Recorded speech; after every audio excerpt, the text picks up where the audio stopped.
Kali ini saya kongsi berkaitan video overview. Ada dua format.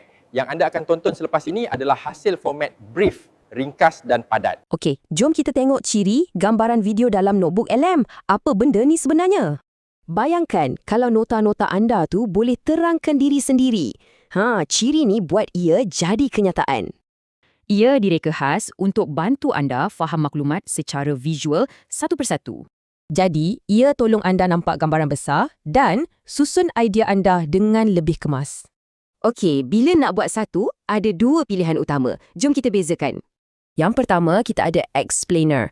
Yang ni untuk kupasan yang lebih mendalam tentang sesuatu topik. Explainer ni, ia akan bina satu cerita yang lengkap, kaitkan semua idea dari nota-nota anda. Memang sesuai kalau anda nak terangkan sesuatu tu betul-betul, sama ada untuk orang lain atau diri sendiri. Seterusnya, kita ada brief. Yang ini pula semuanya tentang kelajuan dan juga ringkasan.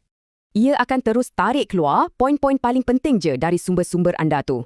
Memang ngam untuk ulang kaji last minute sebelum masuk kelas atau mesyuarat.